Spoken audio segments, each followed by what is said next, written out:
नमस्कार दोस्तों, धर्म ज्ञान हिंदी कहानियाँ चैनल पर आप सभी श्रोताओं का हार्दिक अभिनंदन करती हूँ और मेरे चैनल को सब्सक्राइब करके मेरी YouTube फैमिली का हिस्सा बनने के लिए आप सभी श्रोताओं का दिल से धन्यवाद करती हूँ। और आप सभी से रिक्वेस्ट भी करती हूँ कि अगर आपने मेरे चैनल पर पहली बार विजिट किया है तो प्लीज वीडियो को लाइक करके मेरे चैनल को सब्सक्राइब भी जरूर कर लीजिएगा। तो चलिए दोस्तों, बिना समय गवाए शुरू करती हूँ हमारी आज की कहानी। मदनपुर गांव में एक मोतीलाल नाम का व्यक्ति रहता था। मोतीलाल उस गांव का मुखिया था। गांव गली के लोग मोतीलाल की बहुत इज्जत करते थे।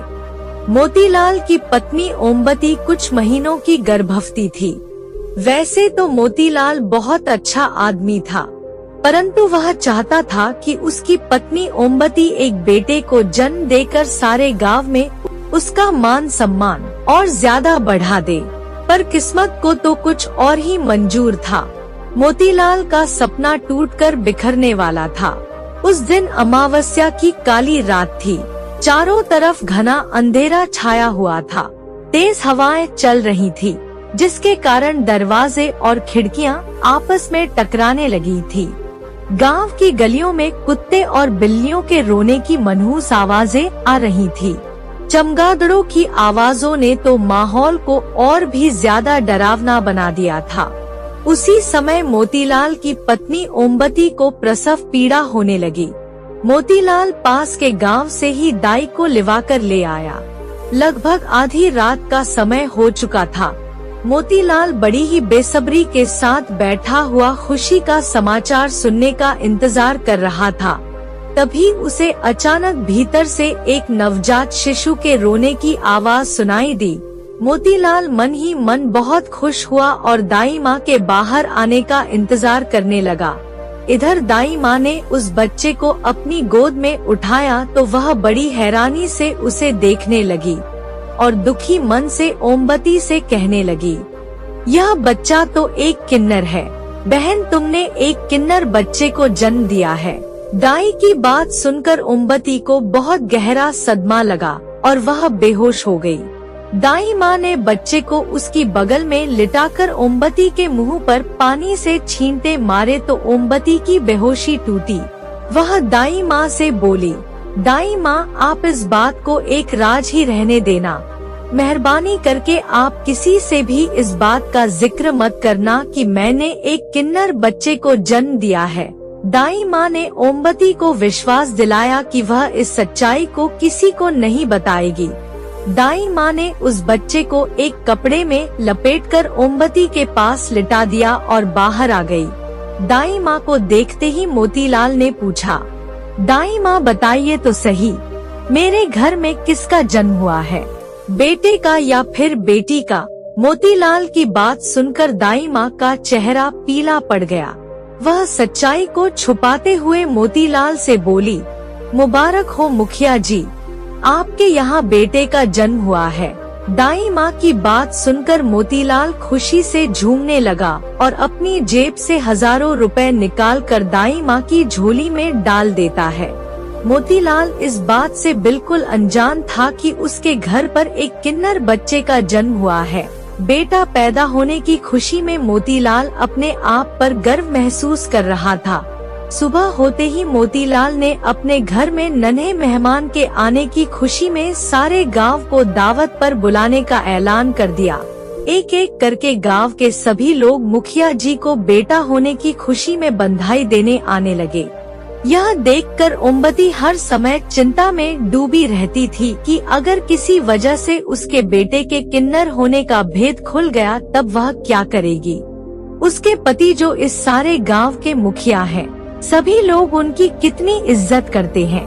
अगर गांव के लोगों को पता चल गया कि उनका बेटा एक किन्नर है तो उनकी बनी बनाई इज्जत मिट्टी में मिल जाएगी।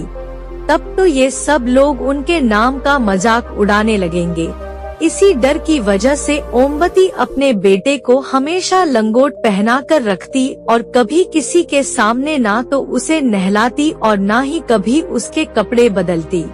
11वें दिन मोतीलाल के बच्चे का नामकरण संस्कार होने वाला था, जिसमें मोतीलाल ने अपने सभी सगे संबंधी और दूर दूर के रिश्तेदारों को बुलाया था। उसने अपने गांव के सारे लोग और आसपास के गांवों में भी अपनी जान पहचान वाले सभी लोगों को इस नामकरण समारोह में बुलाया था। ओमवती ने बच्चे को नहला धुलाकर पालने में लिटा रखा था। आने वाले सभी लोग नए मेहमान के लिए तरह तरह के खिलौने लेकर आ रहे थे और बच्चे को भी गोद में उठाकर खूब दुआएं देते थे। इतने में कुछ किन्नर ढोल बजाते हुए वहां आ गए। ओमवती उन्हें देखकर परेशान हो गई और बच्चे को जल्दी से अपनी गोद में उठा लिया। किन्नरों ने ओमवती को चारों तरफ से घेर लिया और नाच गाना करने लगे। सभी लोग किन्नरों का नाच देखने में मग्न हो गए। इधर पंडित जी हवन की सब तैयारी करके मंत्र उच्चारण करने लगे। जब काफी देर हो गई तो पंडित जी ने मोतीलाल से कहा, मुखिया जी, बच्चे के नामकरण के शुभ मुहूर्त का समय निकला जा रहा है, जल्दी से बच्चे को इधर ले आइए। इतने में एक किन्नर ने बच्चे को देखकर ताली बजाते हुए कहा, कितना सुंदर बच्चा है, इसका नाम तो जीत होना चाहिए, जीत जो सबके दिलों को जीत ले। जब तक ओमवती अपने बच्चे को लेकर पंडित जी के पास जाती है तब तक दिया बुझ जाता है। फिर पंडित जी कहते हैं कि अब तो इस बच्चे का नाम जीत ही रखना होगा, क्योंकि दिया बुझ गया है और दिए को दोबारा जलाना शुभ नहीं होगा। पंडित की बात सुनकर ओमवती की आंखों में पानी आ गया। वह घबराकर बच्चे को अपनी छाती से चिपका लेती है। मोतीलाल यह सब देख रहा था। वह ओमवती से बोला, अरे पगली, ऐसे खुशी के मौके पर तुम रो क्यों रही हो? ओमवती अपने आंसू पोंछते हुए बोली, कुछ नहीं जी, ये तो खुशी के आंसू हैं। पर असल में तो ओमवती भीतर ही भीतर परेशान थी, क्योंकि अनजाने में ही सही मगर एक किन्नर के हाथों से ही उसके किन्नर बेटे का नामकरण हो गया था। ओमवती जिस दर्द से गुजर रही थी उसे वह किसी के सामने कह भी नहीं सकती थी। नामकरण समारोह समाप्त होने के बाद सभी लोग अपने अपने घरों को लौट गए। उसी दिन से गली मोहल्ले के लोग मुखिया जी के बेटे को जीत के नाम से ही पुकारने लगे। मोतीलाल इस कड़वी सच्चाई से अनजान था, इसलिए वह अपने बेटे का पालन पोषण बहुत अच्छे ढंग से कर रहा था। ओमवती भी सच्चाई को छुपाते हुए बड़ी ही सावधानी के साथ अपने किन्नर बच्चे को पाल रही थी। समय यूं ही बीत रहा था। देखते ही देखते मोतीलाल का बेटा जीत 5 साल का हो गया। मोतीलाल ने गांव के स्कूल में ही अपने बेटे का दाखिला करा दिया।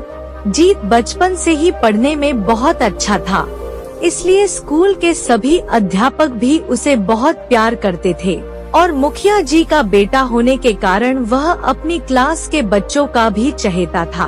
सब कुछ ठीक ठाक चल रहा था, परंतु एक दिन जीत ने एक ऐसी हरकत की जिसके कारण सारे गांव को उसके किन्नर होने का राज पता चलने ही वाला था कि सही समय पर ओमवती ने आकर उस राज से पर्दा उठने से बचा लिया। एक दिन की बात है, जीत अपने दोस्तों के साथ स्कूल से घर की तरफ आ रहा था। रास्ते में कुछ किन्नर ढोलक और तालियां बजाकर नाच गाना कर रहे थे। उन्हें देखकर किन्नर जीत भी अपनी भावनाओं पर काबू न रख सका और किन्नरों के बीच में घुसकर नाचने लगा। जीत बहुत अच्छा नाच रहा था, इसलिए किन्नर भी उसे देखकर और जोर जोर से गाने बजाने लगे। इतने में ओमवती जीत को लिवाने के लिए पहुंच गई। उसने जीत को इस प्रकार किन्नरों के बीच में नाचते हुए देखा तो उसके पैरों तले से जमीन खिसक गई। उसने गुस्से में जीत की कलाई पकड़कर किन्नरों के बीच से खींच लिया। फिर अपनी घबराहट को छुपाते हुए उसके गाल पर जोर से एक थप्पड़ जड़क दिया और उसका हाथ पकड़कर तेज कदमों से अपने घर को आ गई। जीत अभी बच्चा ही था, इसलिए वह भी अपने किन्नर होने की सच्चाई से अनजान था। वह तो बस यूं ही जाकर किन्नरों के बीच में नाचने लगा था। उसे यह भी समझ नहीं आया कि उसकी माँ ओमवती ने उसे किस बात के लिए मारा था। जीत सारे रास्ते अपनी माँ के साथ रोता हुआ आया। उसे रोता देखकर मोतीलाल ने कहा, क्या हुआ ओमवती, क्यों मेरे फूल जैसे बच्चे को रुला रही हो? ओमवती ने कहा, कुछ नहीं जी, रास्ते में जीत के पाँव में ठोकर लग गई थी, यह जमीन पर गिर गया था इसलिए रो रहा है।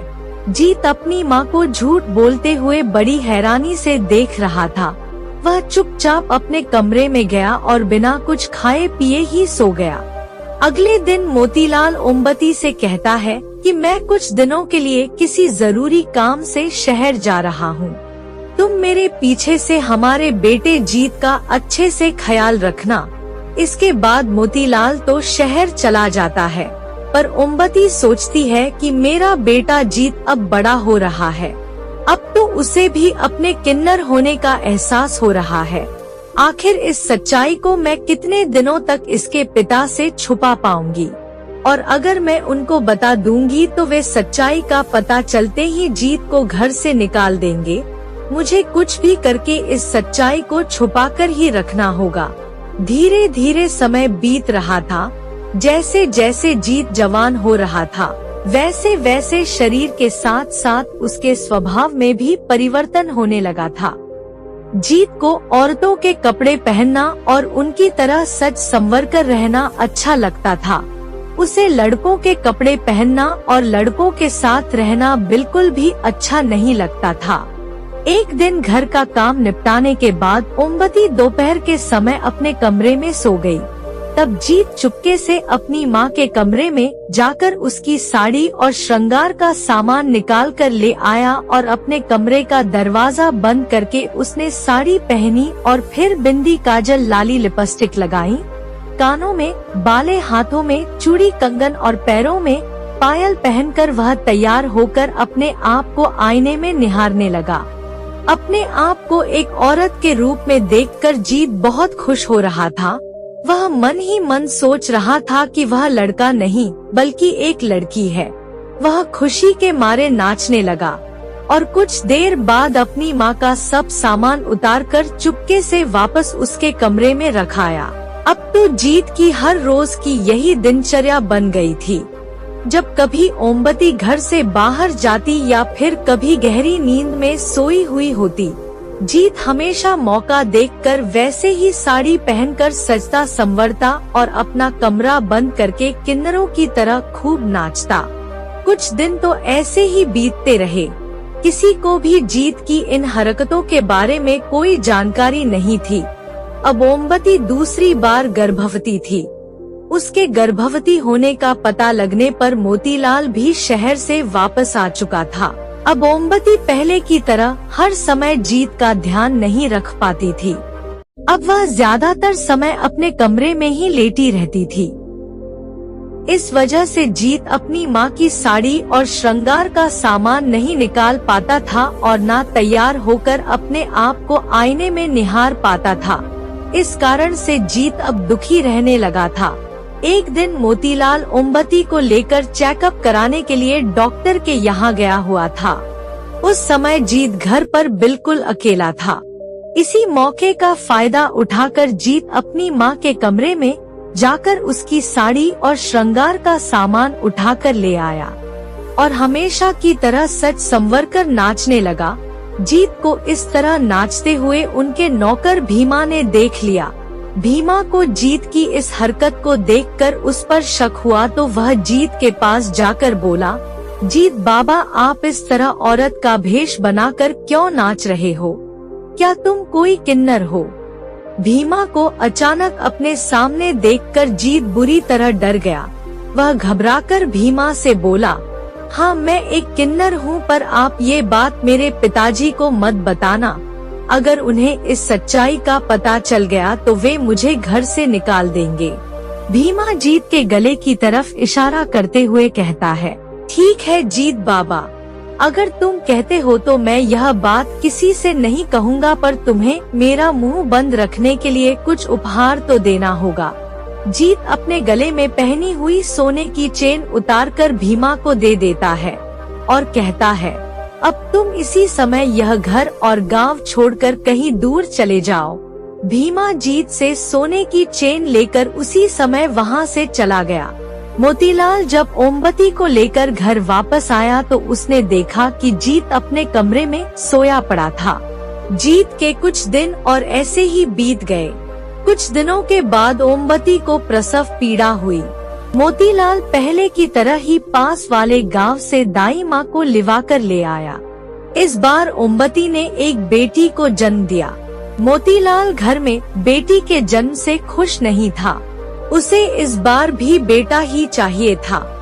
उसने एक बार भी बच्ची को गोद में नहीं उठाया, बल्कि ओमवती को डांटने लगा। तुमने इस लड़की को पैदा कर तो दिया है, पर मैं इसे कभी भी पिता का प्यार नहीं दूंगा। तुम इसे अकेले ही पाल लेना। मेरी तो बस एक ही संतान है और वह मेरा बेटा जीत है। मोतीलाल जीत की सच्चाई से अनजान था। वह तो जीत को अपना बेटा ही समझ रहा था और ओमवती सच्चाई को जानते हुए भी अनजान बनी हुई थी। उसने इस राज को अपने सीने में हमेशा के लिए दफन कर लिया था। ओमवती ने अपनी बेटी का नाम मेघा रखा था। मेघा देखने में बहुत सुंदर थी। जीत अपनी छोटी बहन मेघा से बहुत प्यार करता था। धीरे धीरे दिन बीतने लगे। जीत भी अब बड़ा हो रहा था। अब उसके स्वभाव में परिवर्तन हो रहा था। मेघा भी थोड़ी बड़ी हो गई थी। सब कुछ ठीक ठाक ही चल रहा था। जीत को बिल्कुल भी एहसास नहीं था कि उसके साथ कुछ बुरा होने वाला है। एक दिन की बात है, ओमवती के मायके में किसी की शादी होने वाली थी, इसलिए उसका भाई उसे शादी में ले जाने के लिए आया था। ओमवती ने जीत को भी अपने साथ चलने के लिए कहा, पर जीत ने ओमवती के साथ जाने के लिए मना कर दिया, क्योंकि ओमवती के जाने के बाद वह उसकी साड़ी पहनकर श्रृंगार करके अपने आप को आईने में निहारना चाहता था। अब ओमवती अपनी बेटी मेघा को ही अपने साथ लेकर अपने भाई के साथ चली गई। उसके पीछे से मोतीलाल जब भी किसी काम से घर से बाहर जाता तभी जीत अपनी माँ की साड़ी निकाल कर पहन लेता और सब श्रृंगार करके खूब जोर जोर से नाचता और मोतीलाल के आने से पहले ही वह सब सामान को वापस उसी जगह रख देता था। एक दिन जीत ऐसे ही सज संवर कर अपने कमरे में जोर जोर से नाच रहा था, पर हमेशा की तरह उस दिन उसकी किस्मत ने साथ नहीं दिया। उस दिन मोतीलाल जल्दी घर पहुंच गया था। जीत अपने कमरे में इतना मग्न होकर नाच रहा था कि उसने इस बात पर बिल्कुल ध्यान नहीं दिया कि कमरे के बाहर खड़े हुए उसके पिता उसे देख रहे हैं। मोतीलाल ने जीत को इस रूप में देखा तो उसके पैरों तले से जमीन खिसक गई। मोतीलाल गुस्से में आग बबूला हो गया। उसने जीत की कलाई पकड़कर उसे कमरे से बाहर खींचा और उसके गाल पर एक जोरदार थप्पड़ मारा। थप्पड़ लगते ही जीत का सर चकरा गया। उसने आज से पहले कभी अपने पिता को इतने गुस्से में कभी नहीं देखा था। जीत घबराहट के मारे रोने लगा और अपने पिता के पैरों में गिरकर कहने लगा, मुझे माफ कर दीजिए पिताजी, मैंने आज तक यह सच्चाई आपसे छुपा कर रखी थी, पर मैं कर भी क्या सकता था पिताजी। अगर भगवान ने मुझे एक किन्नर बनाकर इस दुनिया में भेजा है तो इसमें मेरा क्या कसूर है। जीत के मुंह से उसके किन्नर होने की बात सुनकर मोतीलाल का गुस्सा 7वें आसमान पर पहुंच गया। उसने अपने पैरों में बैठे जीत को ठोकर मारकर गिरा दिया और फिर उस पर लात और घूंसों की बरसात करने लगा। जीत अपने पिता के सामने बार बार गिड़गिड़ाए जा रहा था, मुझे मत मारिए पिताजी, मुझे बहुत दर्द हो रहा है। मैं आज के बाद कभी साड़ी नहीं पहनूंगा और ना ही कभी कोई श्रृंगार करूंगा। मैं भले ही एक किन्नर हूँ, पर आज के बाद मैं आपका बेटा बनकर ही रहूंगा। जीत की बातें सुनकर मोतीलाल को और भी ज्यादा गुस्सा आ रहा था, क्योंकि आज तक वह एक किन्नर को अपना बेटा समझकर पाल रहा था। अगर उसे यह बात पहले से पता होती तो वह बचपन में ही जीत को घर से निकाल देता। मोतीलाल ने जीत का हाथ पकड़ा और उसे घसीटते हुए बाहर ले आया, फिर उसे धक्का देकर दरवाजे से बाहर कर दिया और कहा, जा निकल जा मेरे घर से, और आज के बाद मुझे अपनी यह मनहूस शक्ल कभी मत दिखाना। आज से मेरा तेरे साथ कोई रिश्ता नहीं है। आज के बाद कभी भूलकर भी मेरी चौखट पर कदम भी मत रखना। जीत ने अपने पिता से बहुत मिन्नतें की कि वे उसे घर से ना निकालें, पर मोतीलाल के पत्थर दिल पर जीत की बातों का कोई असर ना हुआ। उसने समाज की झूठी शान के डर से अपने बेटे को घर से निकालकर दरवाजा बंद कर दिया। जीत कुछ समय तक घर के बाहर खड़ा रहा, परंतु जब उसे एहसास हो गया कि उसके पिता उसे घर के अंदर आने की इजाजत कभी नहीं देंगे, तो वह निराश होकर वहां से चला गया। आज जीत को अपनी माँ ओमवती की बहुत याद आ रही थी। वह चलते चलते यही सोच रहा था, काश वह उस दिन ओमवती के साथ ही चला गया होता। पर अब क्या हो सकता था। अब जीत के सामने सबसे बड़ी समस्या यह थी कि वह जाए तो कहाँ जाए। वह अपने घर और गांव से बहुत दूर निकल आया था। जीत रास्ते में एक पेड़ के नीचे बैठ गया।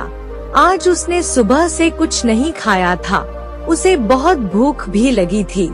सोचते सोचते ना जाने कब जीत की आंख लग गई और कब सुबह हो गई, जीत को पता भी ना चला। रो रो कर जीत की आंखें सूजी हुई थी और अपने पिता की मार खाने की वजह से उसका बदन भी बहुत दर्द कर रहा था। जीत उठकर कुछ दूर चला तो रास्ते में उसे कुछ किन्नर आते हुए दिखाई दिए। उन्हें देखकर जीत का रोना फूट पड़ा।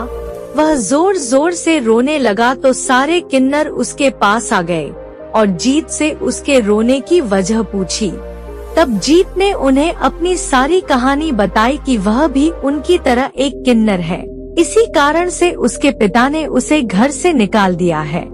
जीत की बात सुनकर वे सभी किन्नर उसे अपने साथ किन्नर बस्ती में ले जाते हैं। इधर जब ओमवती अपने मायके से वापस आती है तो जीत उसे कहीं दिखाई नहीं देता, तो वह मोतीलाल से पूछती है कि मेरा बेटा जीत कहाँ पर है, घर में कहीं दिखाई नहीं दे रहा। तब मोतीलाल ओमवती से कहता है कि तुम जीत के बारे में बिल्कुल परेशान मत हो। मैंने शहर में उसे अपने किसी करीबी रिश्तेदार के यहाँ पढ़ने के लिए भेज दिया है।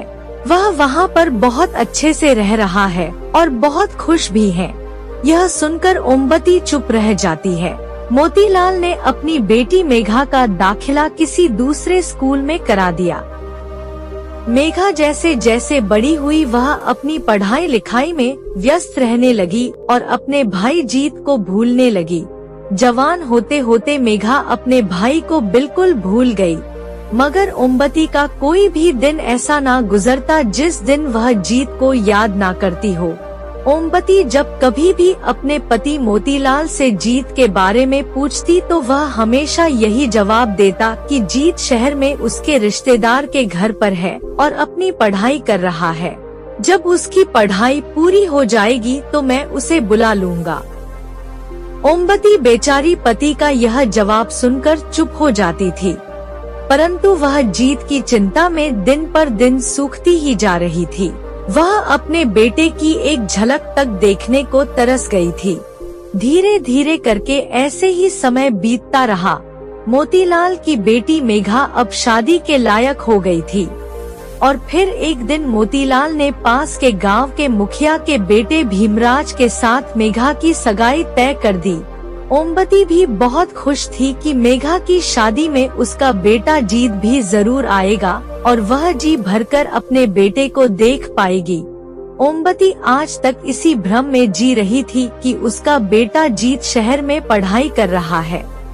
जब मेघा की बारात आने में सिर्फ एक दिन का समय रह गया तो ओमवती को चिंता होने लगी। उसने अपने पति से कहा कि बेटी की विदाई में सिर्फ एक ही दिन बचा है, अब तो आप मेरे बेटे जीत को शहर से बुला लीजिए।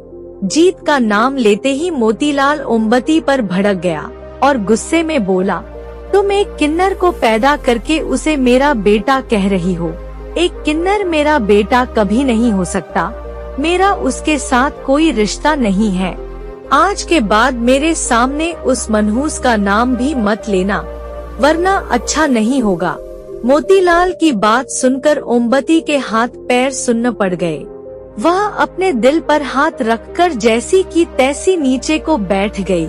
और रोते हुए अपने पति से बोली, आपको इस सच्चाई का पता कैसे चला और आपने मेरे बेटे जीत को कहाँ भेज रखा है? कहीं आपने उसके साथ कुछ गलत तो नहीं किया है? बताइए ना, मेरा बेटा जीत कहाँ पर है? आपने उसकी बहन की शादी में उसे क्यों नहीं बुलाया? मोतीलाल ने गुस्से में कहा, मैंने उस किन्नर को अपने घर से निकाल दिया है। तुम चाहती हो कि मैं उस किन्नर को अपनी बेटी की शादी में बुलाकर सारी बिरादरी में अपनी नाक कटवा लूं? ओमवती ने कहा, क्या हुआ अगर मेरा बेटा किन्नर है तो? अगर भगवान ने उसे किन्नर बनाया है तो इसमें उसका क्या दोष है? वह भी तो आपका ही खून है। मोतीलाल गुस्से में बोला, मैं उस किन्नर की शक्ल भी नहीं देखना चाहता और अब अगर तुमने एक बार भी मेरे सामने उसका नाम लिया तो इस बार तुम और तुम्हारी बेटी दोनों को इस घर से बाहर निकाल दूंगा। उस जमाने में औरतों पर चाहे जितना भी जुल्म हुआ हो पर वे फिर भी अपने पति का विरोध नहीं कर पाती थी। ओमवती भी सब्र का घूंट पीकर रह गई। वह दिन रात अपने बेटे जीत को याद कर करके छुप छुप कर रोती रहती थी। बेटे के गम में उसका खाना पीना सब छूट गया था। ओमवती दिन पर दिन कमजोर होती गई और बीमार सी रहने लगी। बेचारी हर समय बेटे की याद में तड़पती रहती और भगवान से दुआ मांगती कि उसके मरने से पहले भगवान उसे उसके बेटे जीत से जरूर मिला दे। इधर उसका बेटा जीत भी अब जवान हो गया था। अब वह साड़ी पहनता था और सारे साज श्रृंगार करता था। अब उसे लड़का बनकर रहने की कोई बंदिश नहीं थी। किन्नरों की सरदार किन्निमा ने उसे बहुत ही प्यार से पाला था। अब जीत एक बहुत सुंदर किन्नर युवती बन गया था। वह बहुत अच्छा नाचता था और अपने बाकी किन्नर साथियों के साथ दूर दूर तक शादियों में जाता था और नाच नाच कर बहुत पैसा कमाता था। कभी कभी जब उसे अपनी माँ और बहन की याद आती थी तो वह भगवान से प्रार्थना करता कि भगवान उसकी माँ और बहन को हमेशा खुश रखे। जीत चाहकर भी कभी अपनी माँ से मिलने नहीं जा सकता था क्योंकि उसके पिता मोतीलाल ने उसे अपनी चौखट पर कदम रखने को भी मना कर दिया था। वैसे तो अब जीत एक अमीर इंसान बन चुका था। आज उसके पास गाड़ी घोड़ा नौकर चाकर और रहने के लिए बड़ा सा घर सभी कुछ था, पर कभी कभी अपने परिवार को याद करके उदास हो जाता था। एक दिन जीत अपनी माँ और बहन को याद करके रोने लगा। किन्निमा ने जीत को रोते हुए देखा तो वह पूछने लगी, क्या हुआ बेटी, तुम इस तरह क्यों रो रही हो? किसी ने तुमसे कुछ कहा है क्या? उस दिन जीत किन्निमा के गले से लगकर खूब रोया और उसे बताया कि आज उसे उसकी माँ और बहन की बहुत याद आ रही है और वह इतना बदनसीब है कि उनसे मिलने भी नहीं जा सकता। तब किन्निमा ने जीत से पूछा, क्या तुम्हारी बहन का नाम मेघा है? जीत ने चौंक कर कहा, हाँ किन्निमा, मेरी बहन का नाम मेघा है। पर यह बात आपको कैसे पता है? किन्निमा ने जीत को बताया कि तुम्हारे पिता ने तुम्हारी बहन की सगाई पास के गांव के मुखिया जी के बेटे भीमराज से तय की है। भीमराज एक पहलवान है, वह अखाड़े में कुश्ती करता है। जीत यह बात सुनकर और ज्यादा दुखी हो जाता है और किन्निमा से कहता है कि मेरा बाप कितना निर्दयी इंसान है, उसने मेरी बहन की शादी तय कर दी और मुझे बताया तक नहीं। जब मैंने उसे देखा था तब वह बहुत छोटी थी, पर अब तो वह बड़ी हो गई होगी। अब अगर वह मुझे देख भी लेगी तो पहचान नहीं पाएगी। तब किन्निमा जीत को सहारा देती है और कहती है, तुम उदास ना हो बेटी, मैं तुम्हें तुम्हारी बहन की शादी में जरूर लेकर जाऊंगी। हम दोनों भेष बदलकर तुम्हारी बहन की शादी में चलेंगे। जीत बहुत खुश हो जाता है और किन्निमा के गले से लग जाता है। वह सारी रात यही सोचता रहता है कि अपनी बहन के लिए क्या क्या उपहार लेकर जाएगा। उसकी बहन मेघा उसे देखकर पहचान भी पाएगी या नहीं। उसे अपनी माँ ओमवती से मिलकर कितनी ज्यादा खुशी मिलेगी। जीत इस बात से बिल्कुल अनजान था कि उसकी माँ ओमवती उसकी याद में कितनी तड़पती है।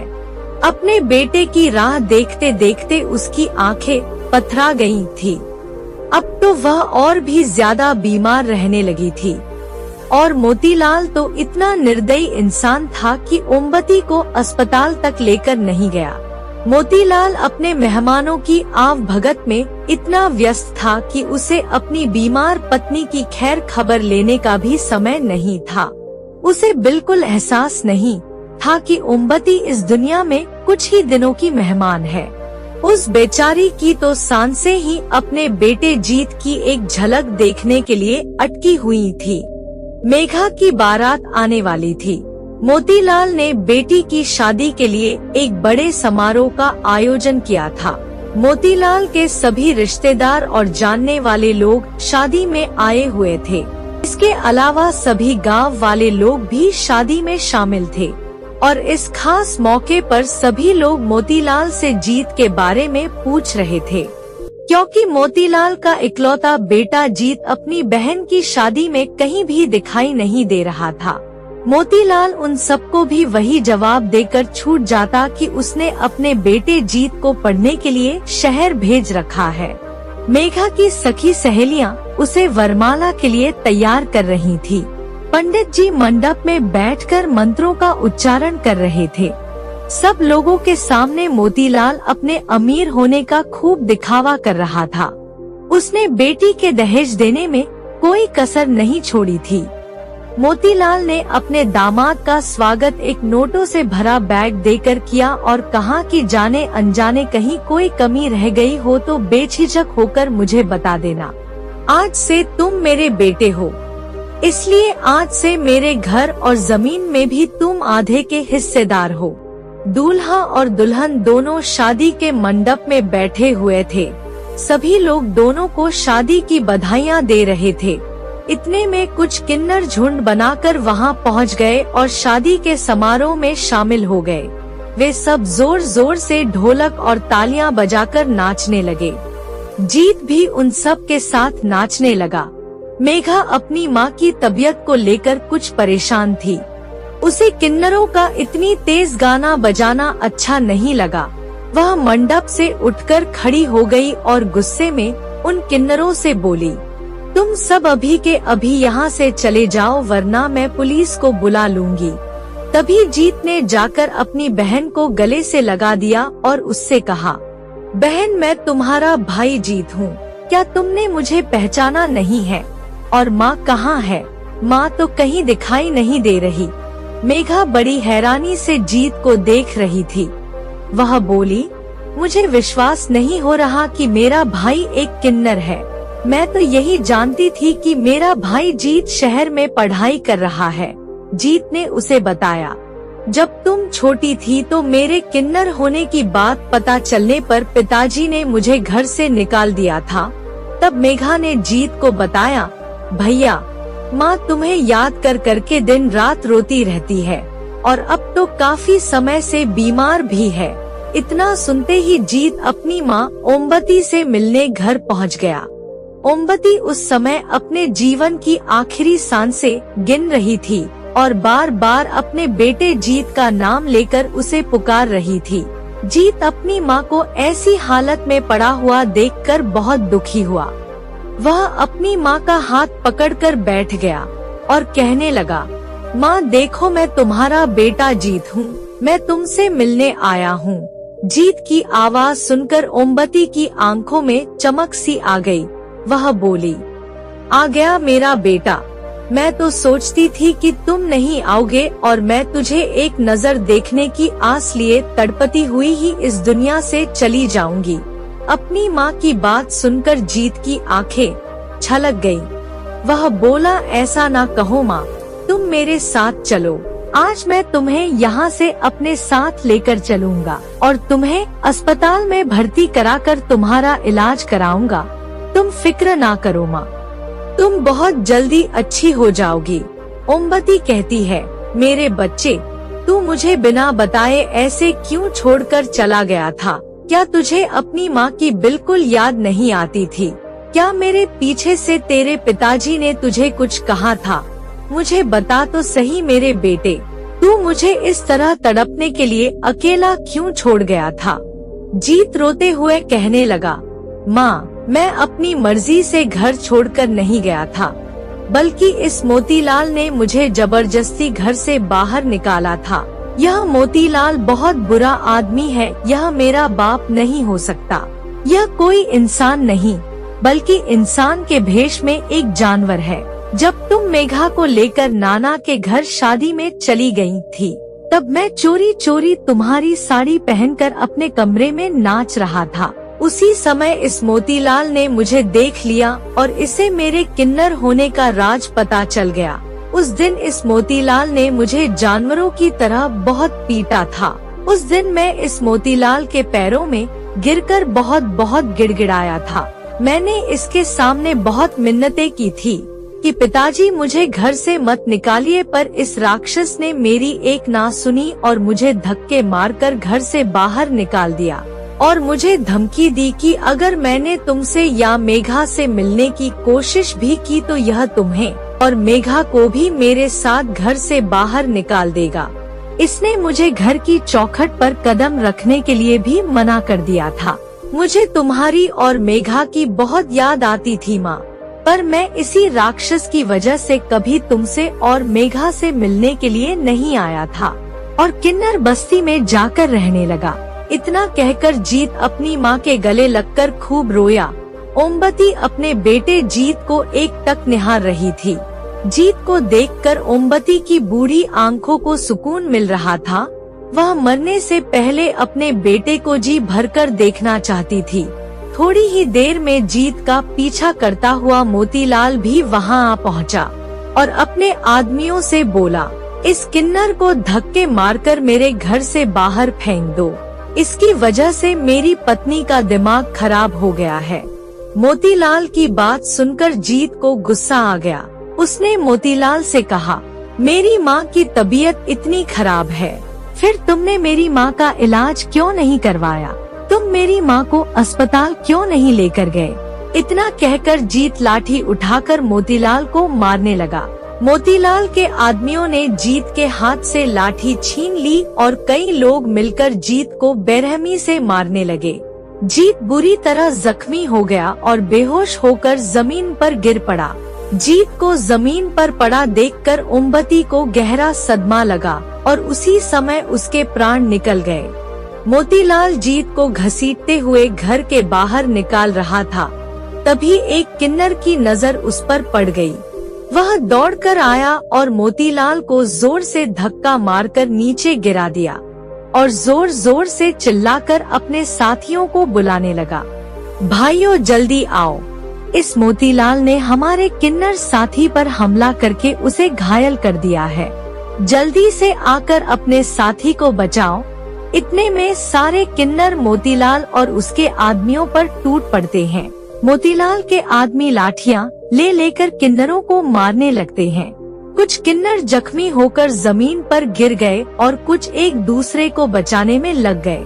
कुछ देर बाद जीत को होश आया और उसने अपनी आँख खोलकर देखा तो अपने किन्नर साथियों को जमीन पर पड़ा देखकर वह बहुत दुखी हुआ और अपने पिता से बोला, पिताजी आप इंसान नहीं हैं, आप तो एक दानव हैं।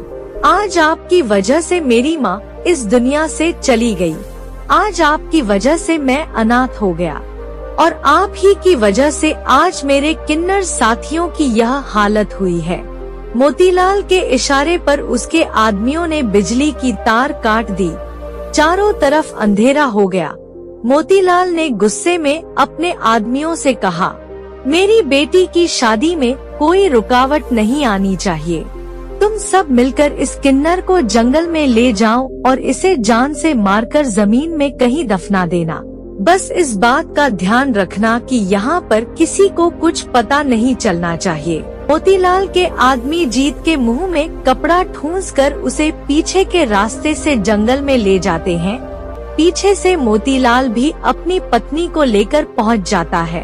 अंदर घर में इतना हंगामा हुआ पर बाहर शादी के मंडप में किसी को इस बात की कोई खबर नहीं थी। मोतीलाल ने अपने आदमियों से 2 कब्र खोदने को कहा। एक कब्र में उसने अपनी पत्नी को दफना दिया और दूसरी कब्र में जीत को दफनाने के लिए कहा। जीत अभी मरा नहीं था, वह जख्मी हालत में छटपटा रहा था और मोतीलाल से कह रहा था, मोतीलाल तू एक राक्षस है, आज तेरी वजह से मेरी माँ तड़प तड़प कर मरी है, देख लेना एक दिन तू भी ऐसे ही तड़प तड़प कर मरेगा। और तेरे इस मदनपुर गांव में किसी ने भी मेरी मदद नहीं की, इसलिए इस पूरे गांव में एक भयंकर बीमारी आएगी जिसकी वजह से सारे गांव के लोगों की अकाल मृत्यु होने लगेगी। मेरे इस श्राप से कोई नहीं बच पाएगा। मोतीलाल ने जीत को धक्का देकर कब्र में गिरा दिया और ऊपर से मिट्टी डालकर उसे दफना दिया। इसके बाद मोतीलाल और उसके आदमी वापस आकर शादी के समारोह में शामिल हो गए। उसी समय से जीत का श्राप सच साबित होने लगा। मेघा की शादी संपन्न नहीं हुई। विदाई से पहले ही उसके पति भीमराज की रहस्यमय तरीके से मौत हो गई। मेघा ने भी अपने पति के मरने के गम में जहर खा लिया और उसकी भी वहीं पर मौत हो गई। सभी रिश्तेदार और बाराती अपने अपने घरों को लौट गए। गांव वालों ने मिलकर मोतीलाल की बेटी और दामाद की अर्थी तैयार करके मोतीलाल को शमशान घाट पर ले चलने के लिए कहा, परंतु अपनी बेटी और दामाद की मौत की वजह से मोतीलाल पागल सा हो गया और सभी गांव वालों के सामने अपने गुनाहों को कबूल करके रोने लगा। कभी वह अपनी छाती को पीटता और कभी अपने सर को धुनता कि आज कैसे उसके घमंड की वजह से उसकी आंखों के सामने उसका सारा परिवार खत्म हो गया। अगर वो समाज की परवाह ना करके अपने किन्नर बेटे को अपना लेता और उसे धक्के देकर घर से ना निकालता तो आज उसका परिवार सही सलामत होता। वह अपने पत्नी और बच्चों को याद करके तड़प तड़प कर सब गांव वालों को बता रहा था कि किन्नर बेटे को जन्म देने के कारण मैंने अपनी पत्नी की भी परवाह नहीं की। अगर मैंने अपनी पत्नी का ध्यान रखा होता और समय पर उसका इलाज कराया होता तो आज मेरी पत्नी भी जिंदा होती। कितना निर्दयी हूँ मैंने अपने ही हाथों से अपने बेटे जीत को मार डाला। मैं एक पापी इंसान हूँ, मैं अपने ही बेटे का हत्यारा हूँ। अगर मैं अपने बेटे जीत को ना मारता तो आज मेरी बेटी और दामाद भी जिंदा होते। गांव वालों ने उसे उसके हाल पर छोड़कर उसके बेटी और दामाद का अंतिम संस्कार कर दिया। मोतीलाल का गुनाह उजागर होने के बाद पुलिस ने उसे गिरफ्तार करके जेल में डाल दिया और गांव वालों के साथ मिलकर दोनों कब्र खुदवाकर जीत और उसकी मां ओमबती की लाश को निकाला और उनका अंतिम संस्कार कराया। जीत की आत्मा अपनी मौत का बदला लेने के लिए उसके गांव में भटकने लगी। गांव के लोगों की रहस्यमय तरीके से मौत होने लगी थी। मोतीलाल जेल के भीतर भी पागलों की तरह बुदबुदाता रहता और पागलों जैसी हरकतें करता था। इसकी वजह से पुलिस ने उसे गांव वालों के कहने पर जमानत पर छोड़ दिया। घर पर आकर भी मोतीलाल अपने परिवार को याद करके हर समय तड़पता रहता था। इतने बड़े घर में उसे कोई अपना कहने वाला नहीं था। कुछ महीनों बाद उस गांव में एक महामारी ने जन्म लिया। लोगों के शरीर पर फफोके होने लगे।